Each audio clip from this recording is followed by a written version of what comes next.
Hi, I'm Marilyn Turrisi Zehnder, and I welcome you into my kitchen today. I'm so excited to show you the Phillips pasta machine and all that it can do to make simple, tasty pasta. My friend Beatrice is behind the camera today, and she's allowing me to talk with my hands. And she too welcomes you into my kitchen. She just said hello. Now first, a bit of background information. I come from a long line of female Italian cooks that made pasta by hand. They did this often. They would make a well in the middle of the counter, a flour, concave, put the eggs in, and then they would bring it all together into a ball. Then they would knead it, and then after they would knead it, it would have to rest, and then they rolled it out thinly, and then they cut into pieces, into strands, and it was a long, tedious process. I tried it once. That was enough. What a mess. There was flour everywhere. It was all over the counter. My husband came into the kitchen, and he innocently said to me, "Marilyn, are you aware that there's flour on your nose?" And I looked down, there was flour on my clothes. I was covered in flour. That was enough for me. Here we have 4 pasta shaping discs included with the Phillips Pasta Maker. The first disc I'm going to show you is the spaghetti disc, and this is for making long, round, thin strands. My husband tends to like his spaghetti on the shorter side. However, if you like yours longer, you have that preference. Next is the penny disc for making penny pasta. Short tubular shapes, such as for mac and cheese. Next is the fettuccine disc for flat, narrow ribbon-like pasta. For example, for fettuccine alfredo, or for thick sauces such as spaghetti bolognese. And last of all is the lasagna disc, and that's for making rectangular shaped sheets. In addition to these 4 pasta discs are cleaning tools, because there will be little bits of pasta left inside these little holes when you're finished making a batch of pasta. So this extracts it. Also, you have another kind of tool for more dough extraction. So there you have it. They're all easy to use, and they're fun to use. Today I'm making fettuccine. However, the Phillips Pasta Maker makes other pastas, and here you see them. One is spaghetti. This is penne pasta. And last of all is lasagna. And you can make dumplings, ravioli, noodles, or lasagna. Your choice. Assembling the Phillips pasta machine parts so that you can start making delicious pasta. The first part we're going to use is called the mixing chamber, and that just slides right in there. Second part is the mixing paddle, and this goes into the little hole in the back and fits nicely. Next is the disc holder, and I have a tip for you. You see these 2 prongs? They have to align with these 2 big holes. So I take my fingers and I flip it over like this until I can touch the little prongs in the back, and when I touch it, it slides right in. Next, you would put your pasta disc holder right on here. It clips in place. Next comes the front panel. And there's a saying, as I'm tightening these knobs, you can do one at a time or both at the same time, righty-tighty. And that tightens it up. It has to be nice and tight, like that. And last of all, the lid. And that just snaps in place, and that's it. Have you ever gone into the doctor's office for a checkup and been asked, "What's your approximate weight?" I've never been asked that, and I doubt you have either. No, you step on the scale so they have an accurate weight. The same applies to flour. Flour varies in weight, depending on what time of year it is. Humidity can affect flour, like in the summertime, flour can be more dense. Wintertime is just the opposite. That is why I use a scale each and every time when I make pasta or bread for that matter. Scales are relatively inexpensive. I bought mine online. Now, have you ever seen a person scoop flour?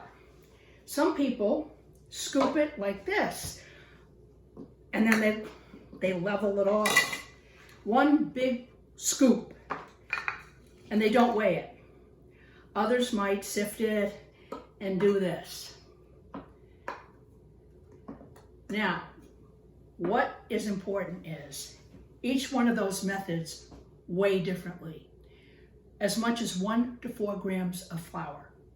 If you are a little bit off and have a little bit too much flour for your machine, or even a little bit too much water, it can gum up the machine, and then you have to start all over. That is why I can't stress enough why a scale is really important to use each and every time. Now today I'm using a combination of 2 flours. One is semolina, which is a high protein, high gluten flour. It's pale in color, pale yellow in color, and it has a slightly sweet flavor and a slightly nutty flavor. I like the taste of it. Also, most of all, I like the results I get from semolina because it gives good texture to the flour. In combination, I use all-purpose. Most of us have all-purpose flour in our homes. It's also high gluten, high protein. So the combination is what I use. So what I do is I have an empty bowl. I put it on my scale. Scales come in grams and ounces. I always use grams because it's easier for me. Put it on the scale, empty scale, turn the scale on. You don't want to measure the bowl, so that's why you go to 0 grams. And then you put in 200 grams of semolina flour in the bowl, if that's what you're going to use today. After that, you add 50 grams of all-purpose flour. And then you can mix that up, or you can have the machine do it for you, because the machine... Okay, put that aside, turn the machine off, put an empty cup on the scale, turn the scale on, 0 grams, and ahead of time I put in 1 full egg and enough water to measure a total of 95 grams. And that's it. Those 2 things. I also, this is not in the recipe book, I also use a half a teaspoon of salt and an 1/8 of a teaspoon of oil. I like the consistency, the taste of it. You can omit that if you want. It's up to you. Now, I might be Italian, but my husband is the pasta king. He loves pasta night. All I have to tell him is, guess what I'm making for dinner? And his eyes light up and he says, pasta? And I say, yes, it's so simple with this machine. I'm so happy I have it. It's one of my favorite machines, the Phillips pasta machine. And I make it a couple of times a week, different ones. Today I'm making fettuccine, as you will see in a little while. And I will be referring to the recipe book and telling you the other types of flours that you can use besides semolina and all-purpose. Semolina you can find in most of the stores, but if not, it's always available online. In one of the previous segments, I showed you the combination I use of semolina flour, all-purpose flour, and I like the texture of the semolina, but you could use all-purpose flour if you like, because it really doesn't matter. It's your preference. And this wonderful recipe book will give you the combinations, not only of recipes, but of measurements. Stick with this particular book to get the measurements of flour and water. Now, the different flours you can use besides semolina and all-purpose would be gluten-free, buckwheat, whole wheat, chestnut, and just refer to the recipe book for any of that. And for liquid, if you don't want to use water and you want to put some color, maybe some more flavor into your pasta, you can use carrot juice, spinach juice, or beet juice. Okay, let's start making pasta. I just put in the flour combination of the semolina and all-purpose into the mixing chamber. To turn it on, as you're facing the machine, it would be on your left. That turns the machine on. Across the way, there's another little button, and that would be to your right facing the machine, and that starts the mixing chamber. That mixes the flour. As soon as the flour starts mixing for a while, then you incorporate the egg and water mixture. And that is done by going back and forth into the little holes that are on the top of the lid. Very slowly you go back and forth. You have to beat this mixture extremely well. You don't want it to be gloppy. You want it to be nice and smooth so it's incorporated very well. And with the pasta machine, unlike when you make pasta by hand, the dough should not clump together real hard. It's kind of like a sandy mixture. If you put too much flour in the machine, it can clump together. If you put too much water in the machine, it can clump together. So less is better. If it's a little dry and it's not coming out at all, or it's frayed as it comes out, you could add maybe a teaspoon of water at a time. But if you put in too much water or too much flour, you usually have to start again. Now, in a few minutes, we're going to have sound of a beep. And that will mean that the pasta is going to extrude from the machine.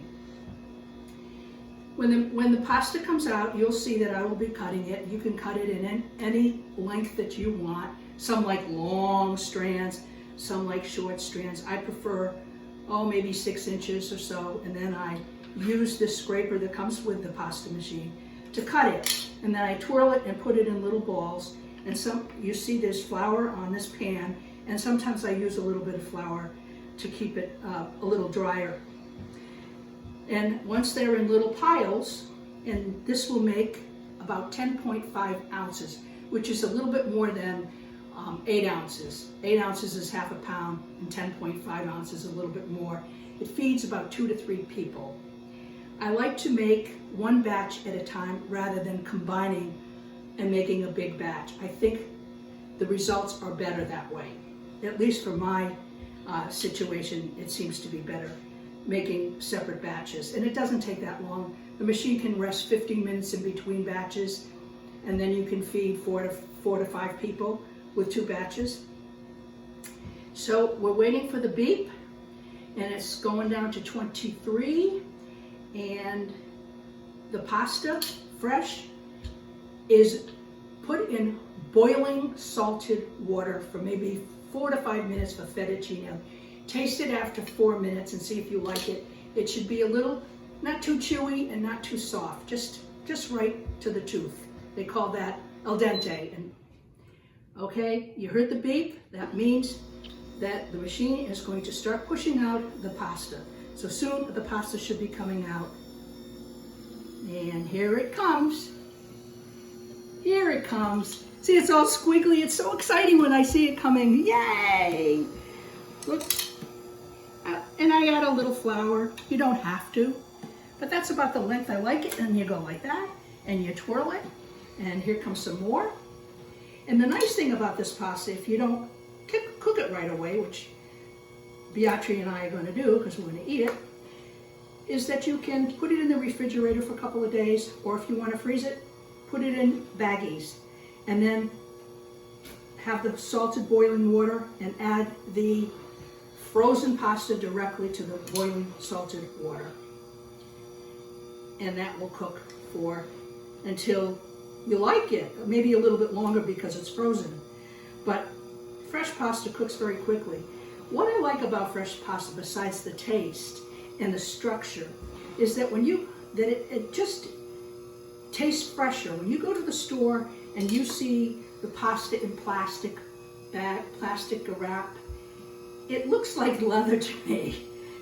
It's leathery. It doesn't look smooth, and it's rather dry.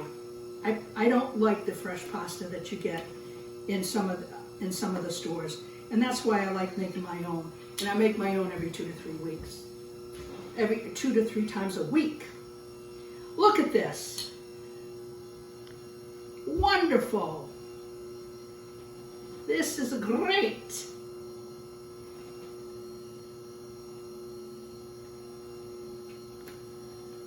All right. like I said, you'll end up with about 10.5. Now this is fettuccine. It's a little thicker than angel hair or spaghetti. You end up with a little bit more with spaghetti because the holes are smaller, so you get more pasta out of it. But this is perfect. I'll show you in a minute. I'll hold it up and you'll see that it's good for 2 to 3 people. And my husband just smiles every time it's pasta night. So does Beatrice. She loves pasta too. If it weren't for her, she's the one that told me I should do this video. And I'm so pleased and grateful for her because she's behind the camera. And she's allowing me to demonstrate to you and share this with you. And I'm just so excited to share this with you. And thank you for tuning in. I really appreciate it. And one more turn. And when it gets time to get to the end, you'll see it slows down a bit. It doesn't come out as fast. And then it's time to stop. And I'll be stopping shortly. And I'm going to sprinkle it a little bit with a little bit of flour. And look, I have it on my hands, but it's not on my nose, and it's not on my clothes because I'm using the Phillips pasta machine. What a treat. What a treat. Okay, that's about right. You notice how it has slowed down a little bit? And that tells me it's near the end. You might see a little bit of pasta in there, but don't be concerned. Now, one thing I want to tell you, and I'll turn this off. One thing I'm going to stop the machine now, is that when you take the disc out, you disassemble the machine, you do just the opposite of what I showed you. Righty-tighty was to put it together, these knobs. Loosey-goosey is to take it apart. The unit is dishwasher safe, except don't throw the machine in the water. Dishwasher safe, all the parts. When you take the disc off, you will see that there's quite a bit of flour left in the disc, that you have to use those tools that I showed you earlier. And the flour amounts to maybe a little bit less than a golf ball size. That is normal.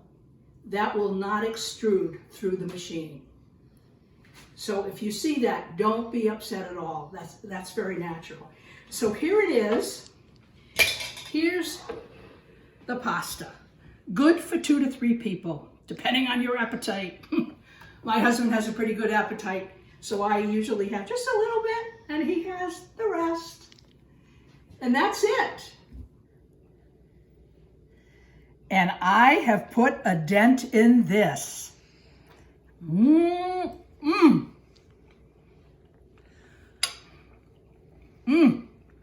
Delicious. And you can make it too and really enjoy it as I'm enjoying it. Thank you so much for joining us. Bye.